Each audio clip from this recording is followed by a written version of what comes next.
I was standing outside the HOA gate, screaming at the intercom, watching the paramedics bang on the keypad like that would magically make it open. My dad was dying. Inside. 100 feet away. And the gate would not open. And the HOA president? She was on the other side of the fence, watching, arms crossed. She said, and I quote, "Policy is policy." 3 days later, my father was dead. 3 months later, the lawsuits started rolling in like biblical plagues. And guess who lost everything? Yeah. This is the story of how HOA Karen killed my father and I took down her entire empire, one smug violation letter at a time. It started on a Tuesday, which already felt cursed because I was on the phone with the DMV before anything even happened. My dad called me, sounding off. He never sounded off. Stubborn old Marine, the kind of guy who thought Tylenol was a government conspiracy. But that day, his voice was slurred, confused. He said he couldn't feel the right side of his body and his vision was blurry. I didn't wait for more. I called 911 and peeled out of my office parking lot. My dad lived in a gated community run by a homeowners association that thought they were the United Nations.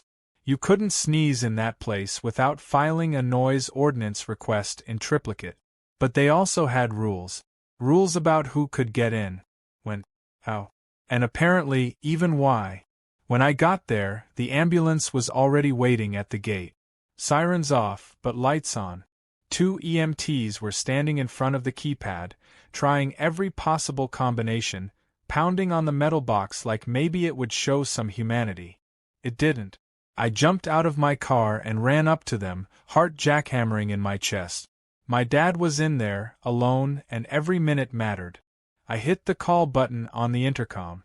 It rang once, twice, and then the camera blinked on. And there she was. Karen, the HOA president. Looking like a cross between a wine mom and a Bond villain. Perfectly pressed blouse, hair stiff with enough hairspray to deflect bullets, and a face like she'd just smelled a fart. She looked right at me, right at the paramedics, and said, "This vehicle is not registered with the community. Emergency or not, it must go through the proper channels." I wish I was making that up.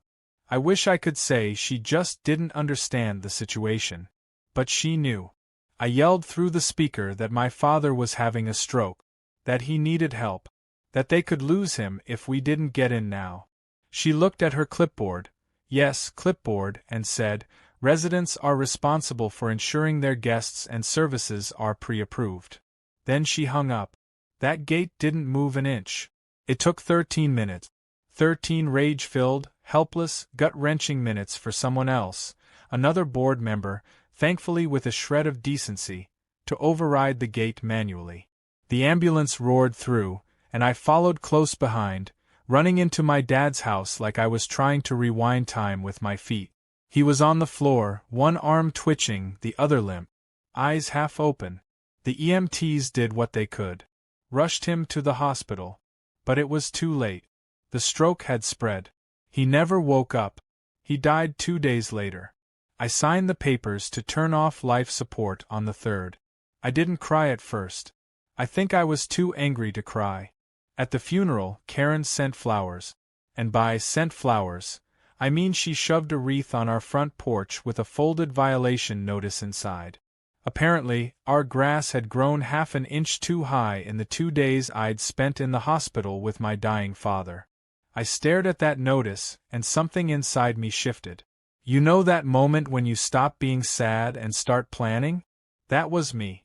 Right then. The thing about HOAs is that they're bullies with clipboards.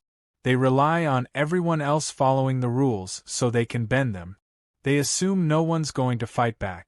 But unfortunately for Karen, I'm not just any grieving son. I'm an estate planner. With a minor in property law. And a lot of free time. I started digging. Not metaphorically. Literally. I went through their charter, their community bylaws, even the state regulations they were supposed to comply with. And guess what? That gate? It was installed illegally. No emergency override system. No compliance with local ordinances. Technically? Every second it stayed locked during an emergency was a liability. But I wasn't going to scream that into a void. I needed more. I needed receipts. So I started talking to neighbors. I made it casual at first. Small talk while walking my dad's dog. A few "Hey, did you hear about" conversations. And what I heard was gold. A neighbor's dog had died in a fire last year because the fire truck couldn't get through. Another woman had a miscarriage and wasn't allowed to call an Uber because they weren't on the guest list. Someone else said Karen fines them $100 every time their daughter parks her car in the wrong direction. The list went on and on. I wasn't just holding a grudge. I was building a case. But just when I thought I was one step ahead, she struck again. This time with a certified letter. A formal citation. Apparently, I had committed emotional disruption of community harmony by yelling at the paramedics in view of other residents. Yes. She cited me for begging emergency services to save my father's life. I read the letter 3 times. Then I laughed. Not because it was funny, but because it confirmed what I needed. Karen wasn't just clueless. She was dangerous and reckless. And now, officially, I had a paper trail. I filed the first complaint with the city 2 days later. Not the lawsuit. That came after. No, the first shot was subtle. A request for public review of their gate installation permit. Spoiler, there wasn't one. Then came the fire marshal's report. Then the accessibility complaint. I didn't throw one big punch. I threw 1,000 paper cut. Each one small. Each one legal. Each one deliberate. And just when I thought I had a rhythm going, I got a knock on my door. A man in a suit. Slimy smile. Sunglasses indoors. He handed me a folder and said, "You've been served." Karen was suing me. For harassment. For defamation. For intentional disruption of neighborhood tranquility. And here's the best part, she had filed it under the HOA's name, meaning the entire board was now legally entangled. I stood there on my porch, holding that folder, and realized something incredible. Karen had just made her biggest mistake yet. She made it personal. Karen made it personal, and that was a strategic misstep on her part. Because the thing about making it personal with someone like me is that I don't just get angry, I get surgical. Her lawsuit was laughably fragile, a patchwork of buzzwords and HOA jargon strung together like a badly written soap opera script. She claimed I was undermining public trust in the HOA, that my actions had created emotional unrest among residents, and that I had willfully and maliciously weaponized grief for personal gain. And yet, nowhere in that stack of legal fluff was any acknowledgement of the fact that her gate had delayed medical care and contributed to a man's death. No. According to her, the real crime was my attitude. That I didn't take my father's death quietly. That I dared to question her authority in a place where authority was her entire personality. So, I did what any responsible adult with a vendetta and a mild caffeine addiction would do, I lawyered up. My attorney, Denise, was a calm, sharp-witted woman who had taken on more HOA cases than she could count. When I handed her the lawsuit, she laughed so hard she had to take a sip of water to recover. "Oh, she's in for it," Denise said, flipping through the pages like they were coupons. We filed a motion to dismiss, but we didn't stop there. Denise filed a counterclaim. Wrongful death, negligence, obstruction, emotional distress. And the cherry on top? A public accountability suit, dragging both Karen and the HOA into the spotlight. The moment that case became public, everything changed. A local news station picked up the story. HOA refuses emergency access. Resident dies. The anchor said my father's name out loud. People started reaching out. Strangers. Former HOA board members from other communities. Even a retired firefighter who said he'd experienced the exact same delay due to a gated community mishap. Everyone had a story. And more importantly, everyone hated their HOA. I went from grieving son to reluctant hero in a niche category of suburban warfare. I didn't ask for it, but I was damn well going to use it. Of course, Karen didn't take the attention well. Her public statement was a masterpiece of passive aggression. She said, and I quote, "While our community mourns the unfortunate circumstances, we also must remember the importance of order, security, and respect for procedures designed to protect us all." She might as well have called my father's death an inconvenient scheduling conflict. Her smugness only added gasoline to the fire. The comments section of the news article exploded. People were outraged. Some were furious that an HOA even had the power to delay medical aid. Others were sharing their own horror stories. Gates locked during fires, paramedics stalled during heart attacks, families penalized for hosting birthday parties with unregistered guests. Karen had unintentionally opened Pandora's box. Within 2 weeks, the HOA was drowning in scrutiny. The city opened an investigation into their gate system. A fire marshal showed up unannounced and discovered that their so-called emergency override box had been non-functional for over a year. Strike one. The ADA compliance team followed. Turns out, the community had multiple violations when it came to elderly and disabled residents accessing their homes. Strike two. And then came the insurance audit. This was the real gut punch. Their liability insurance had lapsed 6 months earlier due to an unpaid renewal invoice that Karen had conveniently ignored. Strike three. The HOA wasn't just in trouble, it was wide open and bleeding. But Karen? She still strutted around like she was invincible. Still handing out citations. Still calling board meetings like she wasn't 2 inches from a legal cliff. At one meeting, she actually accused me of orchestrating a coordinated smear campaign against her leadership. As if I had the time, energy, or desire to run a political coup against the queen of the flowerbed. I recorded everything. Every word. Every interaction. Every ridiculous piece of paper shoved under my door. It wasn't paranoia, it was preparation. I had learned by now that in HOA world, documentation was ammunition. Meanwhile, Denise worked overtime. She requested financial records from the HOA, and when they delayed, she filed a subpoena. What we found in those records was enlightening. Karen had been reimbursing herself for community representation expenses. Thousands of dollars in personal spa visits, luxury meals, boutique hotel stays, all charged under vague labels like external relations or professional morale boosting. In other words, she was stealing. We handed the file to the city attorney's office and watched the wheels of justice start to spin. But the moment that truly made it real? The day I walked past Karen's house and saw a city inspector stapling a bright red violation notice to her front door. It wasn't just poetic, it was downright cinematic. Her own rules turned against her. The woman who had fined me for overgrown grass now had a citation for an unpermitted water feature and misreported landscaping expenses. Apparently, the koi pond she installed last spring was built without a permit. You can't make this stuff up.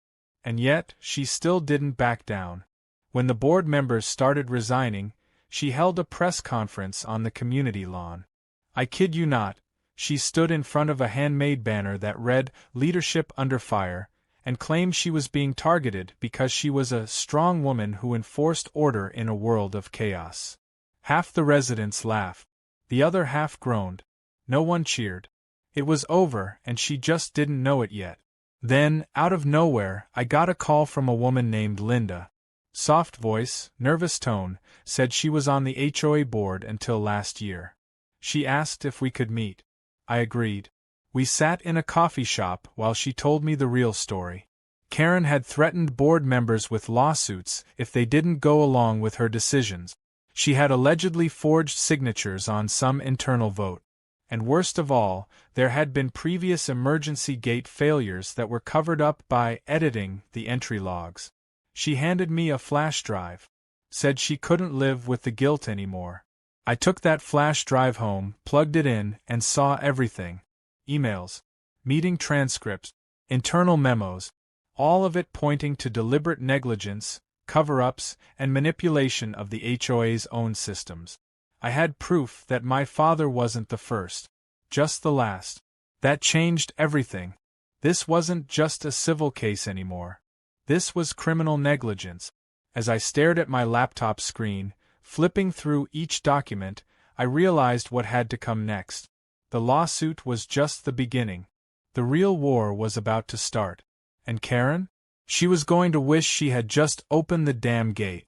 Karen didn't see it coming.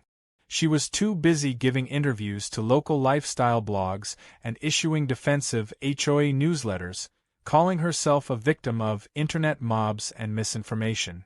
She kept pretending the fire wasn't already at her doorstep, even as her carefully curated kingdom started to rot from the inside out. But when the subpoenas started landing in mailboxes like flaming arrows, things got quiet. Real quiet. 3 board members quit in the same week.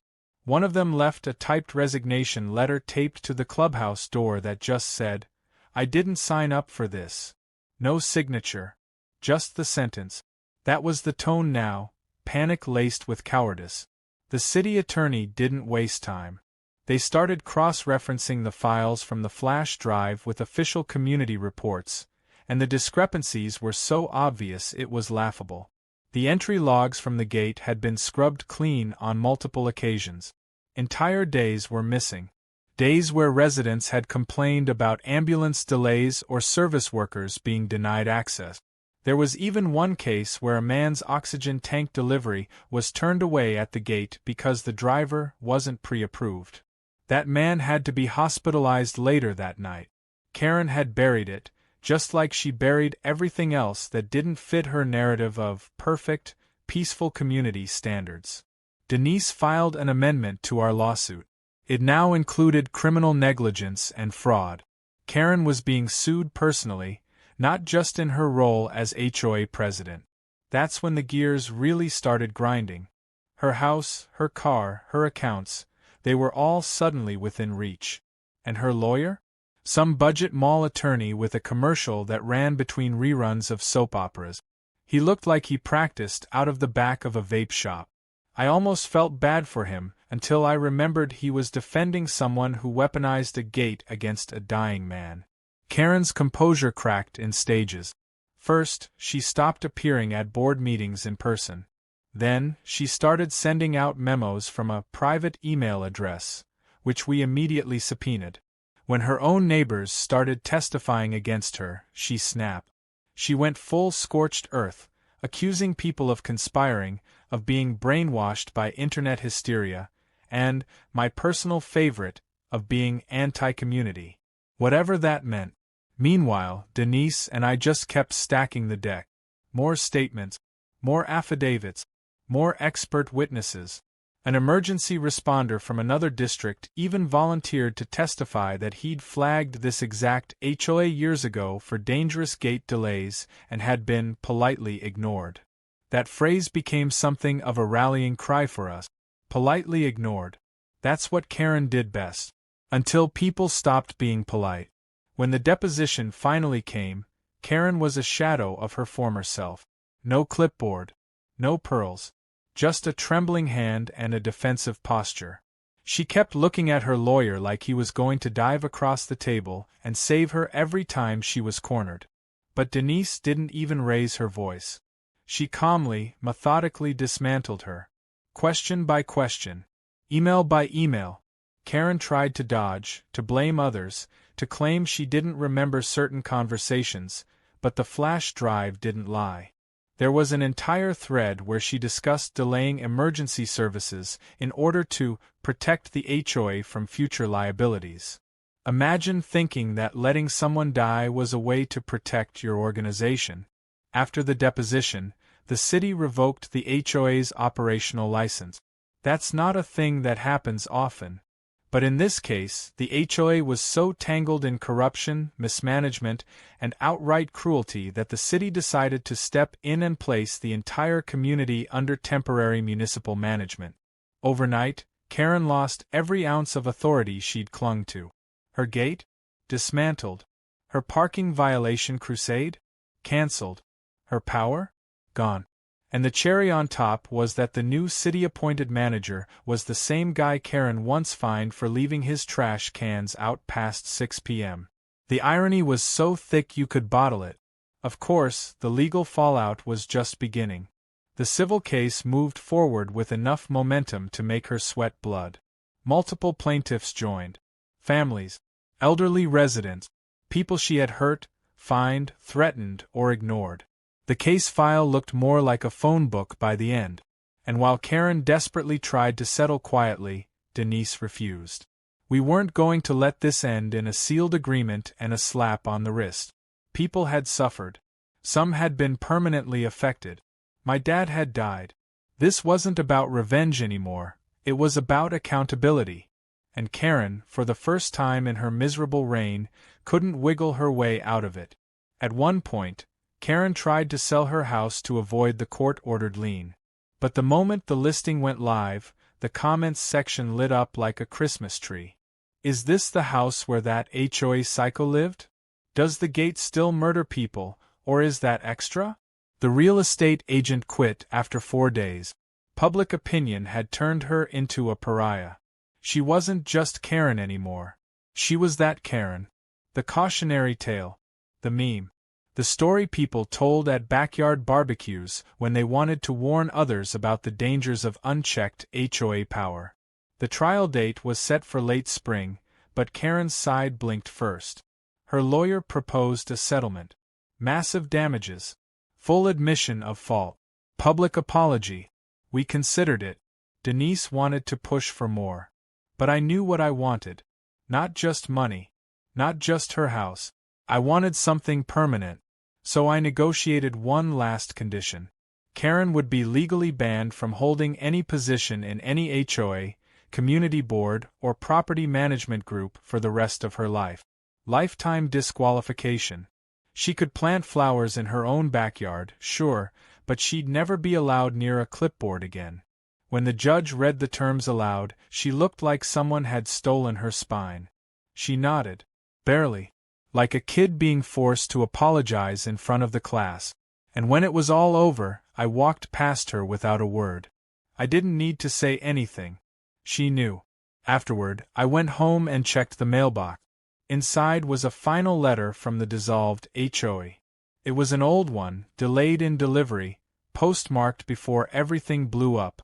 It was another citation. This one for excessive wind chimes. I laughed. Out loud.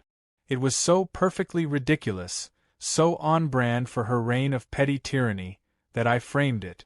But just when I thought the story was wrapped, that everything was settled and done, I got a call from Linda again. Her voice was different this time. Urgent. She said she had something else. Something bigger. A second flash drive. One Karen had hidden.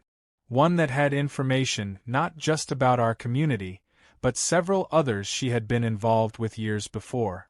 Patterns, deals, secret finds, and potentially more deaths. That's when I realized it wasn't over. Not even close. Karen might have lost her gate, her title, her money, but what she'd built, this machine of quiet abuse disguised as community order, might still be alive in other places. And if it was, then I had a new mission. Because I wasn't just going to burn the gate down. I was going to tear down the whole damn system. I didn't think revenge would feel like this. I thought it would be louder somehow. More cinematic. Like a standing ovation or a slow clap at the end of a courtroom drama. But when the final ruling came in, when the last signature dried on the settlement papers and Karen's name was officially stripped from everything, it was quiet. No fireworks. No victory parade.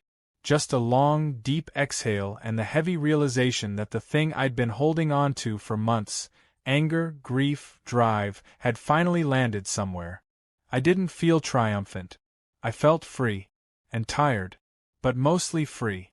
The HOA was dead. Gone. Legally dissolved, its assets seized, its board dismantled. The city had taken over management of the community with a rotating oversight committee and a hotline for emergencies. The gate was physically removed, dismantled piece by piece over the course of a single morning, while residents watched from their porches sipping coffee like they were watching justice unfold in real time. One neighbor even brought lawn chairs. Another passed out cupcakes. It was the most cheerful demolition I'd ever seen. The keypad that once refused entry to paramedics now lay in a heap of broken circuits and bent metal. Someone spray-painted, "Access denied, HOA" on it before it got tossed into the back of a municipal truck. Karen was nowhere to be seen during the teardown. She'd moved out a week earlier, slinking away in the dead of night with what little dignity she had left. Her house had been sold at a loss, her bank accounts picked clean by court-ordered damages. I later heard she ended up in a gated apartment complex in another part of the state. The irony would have been delicious if it wasn't so sad. She was living in someone else's version of her old power.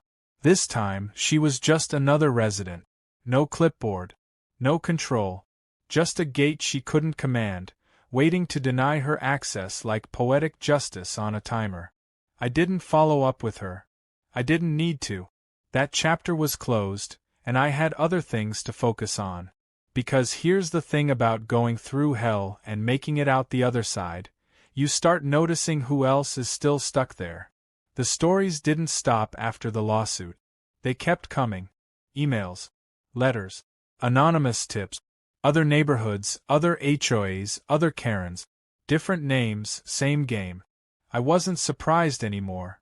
Just motivated. So I started something new, a foundation in my father's name. The Emergency Access Initiative. Our mission was simple. No more locked gates between first responders and the people who need them. We started small, education campaigns, community talks, interviews with local news outlets. Then we moved into advocacy, working with state representatives to pass legislation that required emergency override systems in all gated communities. That one was personal. I stood in front of a committee and told them exactly what had happened to my dad, word for word. No sugarcoating, no dramatics, just the brutal truth. He died because a keypad didn't recognize an ambulance. That was enough to push the bill through. And it wasn't just our state that paid attention. Other states began drafting their own versions. Momentum was a beautiful thing. I stayed in the house for a while after it all ended. Not because I loved it, but because it was his. My father had built that place himself, brick by brick, every corner filled with his stubborn pride. I couldn't bring myself to sell it yet. It was quiet now, without the threat of fines or HOA goons lurking with cameras and clipboards. The neighborhood changed, too. People smiled more, talked more, laughed without checking over their shoulders. It was like a collective exhale had swept through the community. We were finally allowed to be neighbors again, instead of suspects in someone else's control fantasy. The front yard became a small memorial garden. Not flashy. Just a bench, a plaque with my father's name, and a space for people to sit. Someone left flowers every week. I never found out who. Maybe one of the neighbors he used to help fix sprinklers for. Maybe just someone who remembered what happened. Either way, it reminded me that people don't forget. Especially not when something breaks the illusion of safety. That gate was supposed to keep danger out, but it had locked it in instead. And now, people were starting to ask the right questions. I didn't expect the second flash drive to haunt me like it did. I'd already won, hadn't I? Karen was gone. The HOA was dead. The laws were changing. But Linda had been right. What she gave me wasn't just extra evidence. It was a blueprint of a larger problem. Other HOAs Karen had consulted for. Other communities she'd influenced. Patterns of power abuse. Falsified records. One document listed a string of emergency reroutes that caused serious delays. One entry ended in death. A child. That was the moment I knew I couldn't stop at just our neighborhood. So I didn't. I expanded the foundation's reach.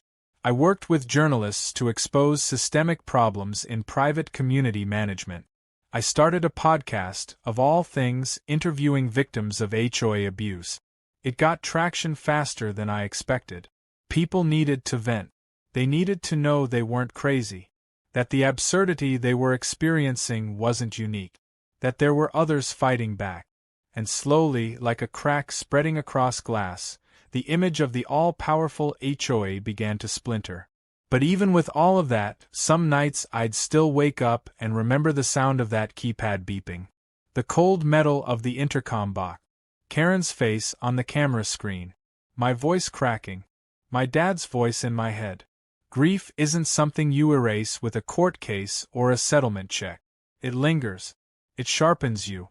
It sits quietly in your chest like a stone you just learned to carry.